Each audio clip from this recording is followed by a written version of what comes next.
मान्यवर, एक बहुत बड़ी चर्चा चली कि जवाहरलाल नेहरू जी का कश्मीर के लिए कंडक्ट और इस पर हमारा नजरिया थोड़ा तंग है। जहां तक तंग नजरिए का सवाल है साहब, देश की एक भी इंच जमीन का सवाल है, हमारा नजरिया तंग रहेगा, हम दिल बड़ा नहीं कर सकते। किसी को अधिकार नहीं है अपने बड़े हृदय को दिखाने के लिए देश का एक भूभाग देश से चला जाए और मूक दर्शक बनकर खड़े रह जाए, किसी को अधिकार नहीं। मैं आज फिर से कहता हूं, ये आरोप से मैं सहमत हूं, हमारा नजरिया तंग है। देश की एक इंच जमीन भी जाती है तो इसके लिए भारतीय जनता पार्टी का हर कार्यकर्ता सर्वोच्चता से संघर्ष करेगा, लड़ाई करेगा और लड़ेगा। हमें कोई इसमें शर्म की बात नहीं।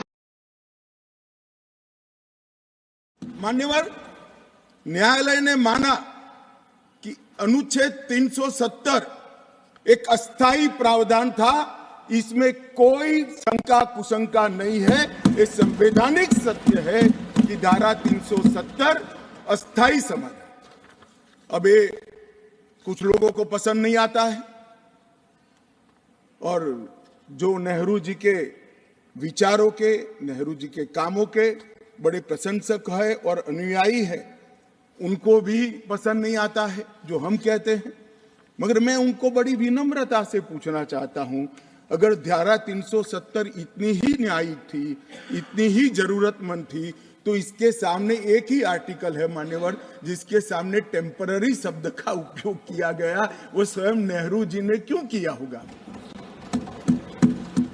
जो लोग कहते हैं कि धारा 370 परमानेंट है, वो संविधान सभा की मंशा का अपमान कर रहे हैं, संविधान का अपमान कर रहे हैं। मान्यवर, एक बात सर्वविदित है, अगर असमय सीज फायर नहीं होता, सीज फायर असमय नहीं होता तो आज पाक ऑक्यूपाई कश्मीर नहीं होता। अब पत्रों का जिक्र कर रहे हैं, किसी अंग्रेज सेनापति ने देखा, मैं जरूर देखूंगा इसको, अगर लिखा है तो देखना चाहिए, परंतु अफसर कुछ भी कहे, देश का प्रधानमंत्री का देश की जमीन के लिए संवेदनशीलता होना चाहिए या नहीं होना चाहिए? इतना छोटा सवाल है। हमारी सेना जीत रही थी, वो भाग रहे थे, 2 दिन रुक जाते, पूरा पाक ऑक्यूपाई कश्मीर तिरंगे के तले आ जाता। क्यों किया? मैं एक कोट अनकोट पढ़ता हूं। यूनाइटेड नेशन के अनुभवों के बाद मैं इस निष्कर्ष पर पहुंचा हूं कि वहां से कुछ संतोषजनक नतीजों की उम्मीद नहीं की जा सकती। मुझे सीज फायर करना अच्छा फैसला लगा, लेकिन इस मसले को ठीक से हम नहीं निपट पाए, नहीं परख पाए। हम सीज फायर पर और विचार करके बाद में निर्णय करना चाहिए था। हालांकि ये सब भूतकाल की गलतियां हैं। ये जो कोट है किसी और का नहीं है, जवाहरलाल नेहरू का है।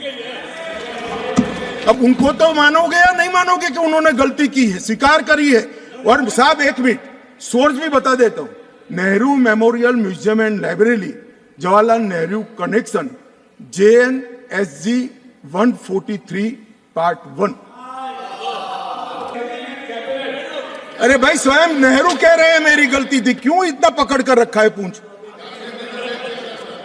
अभी कहा गया नेहरू के कारण कश्मीर यहां है। नेहरू जी न होते तो शायद ये बिल ही नहीं आता और कश्मीर होता ही नहीं। इस तरह से कहा। मैं आज कहना चाहता हूं कि जो आजादी के बाद भारत की रचना को जानते हैं, उनको मालूम होगा हैदराबाद में इससे भी बड़ा प्रॉब्लम हुआ था। क्या जवाहरलाल जी गए थे क्या? मान्यवर, जूनागढ़ में क्या जवाहरलाल नेहरू गए थे? हैदराबाद में जवाहरलाल नेहरू गए थे? लक्षद्वीप में जवाहरलाल नेहरू गए थे? जोधपुर में जवाहरलाल नेहरू गए थे? जवाहरलाल नेहरू एक ही जगह काम देखते थे, जम्मू कश्मीर में, जिसको आधा छोड़कर आ गए। एक ही जगह देखते। मान्यवर, दूसरा, विलय लेट क्यों हुआ? सारे लोग जानते हैं साहब, इतिहास को 1000 फुट नीचे दफन कर दो, वो ऐसा बीज है जो वटवृक्ष बनकर सच्चाई बाहर आ जाती है। सब जानते हैं कि हमारा विलय इसलिए लेट हुआ कि महाराजा पर किसी एक व्यक्ति को विशेष स्थान देने का आग्रह था, शेख अब्दुल्ला को विशेष स्थान देने का आग्रह था। इसके कारण विलय लेट हुआ और पाकिस्तान को आक्रमण करने का मौका मिला। मैं आज ये पूछना चाहता हूं कि इतने सारे कठिन राज्यों का विलय हो गया, कहीं पर 370 क्यों नहीं है? क्यों नहीं है? ना जोधपुर में है, ना जूनागढ़ में है, ना हैदराबाद में है, ना लक्षद्वीप में है। क्यों 370 नहीं है? कि संवेदनशील हृदय के कारण 370 है। संवेदनशील हृदय। मान्यवर, कंडीशन किसने रखी? किसने स्वीकार की? इतिहास जवाब मांगता है, देश की जनता जवाब मांगती है, जवाब देना पड़ेगा, भाग नहीं सकते इतिहास से कोई। मैं साहब एक रेफरेंस सैम मानेकशॉ का देना चाहता हूं। फील्ड मार्शल सैम मानेकशॉ तब डायरेक्टर ऑफ मिलिट्री ऑपरेशंस थे। उन्होंने एक जगह पे कहा है कि कबीलाई हमलावर आक्रामक और लूट मचा रहे थे, तब चर्चा में ही व्यस्त थे। मैं व्यक्ति का नाम देना नहीं चाहता वरना खड़े हो जाएंगे। तब एक मीटिंग में सैम मानेकशॉ मौजूद थे। सरदार पटेल जी ने नेहरू जी को कहा, जवाहर आप कश्मीर चाहते हो या नहीं चाहते हो, देरी क्यों हो रही है? तब जाकर सेना भेजने का निर्णय हुआ है। मैं देश की जनता को विश्वास दिलाना चाहता हूं कि मोदी जी ने लाल किले से प्राचीर से इस देश को वादा किया था और मोदी सरकार और प्रधानमंत्री स्वयं इस चीज पर अड़ग है कि कश्मीर के युवाओं को हाथ में कभी बंदूक नहीं लेनी पड़ेगी, पत्थर नहीं लेने पड़ेंगे, इनके हाथ में लैपटॉप और किताबें भी होगी। नए कश्मीर की शुरुआत होगी। मान्यवर, आतंकवाद मुक्त कश्मीर बनने की शुरुआत हो गई है। नया कश्मीर, विकसित कश्मीर, जब विकसित भारत बनेगा, कश्मीर देश के सभी राज्यों के समकक्ष होकर वहां पर खड़ा होगा। मैं आज इस महान सदन के माध्यम से देश भर में बिखरे पड़े कश्मीरी पंडित और अन्य विस्थापितों को कहना चाहता हूं, नरेंद्र मोदी सरकार आपको न्याय देने के लिए कमिटेड है। आप मुझे लिखिए, कश्मीर सरकार को लिखिए, किसी भी विज्ञ के बगैर आपका रजिस्ट्रेशन कर दिया जाएगा। आप मतदार भी बनोगे, चुनाव भी लड़ पाओगे और जम्मू कश्मीर के अंदर आप मंत्री बनकर भी जा सकते हो। आपको पूरा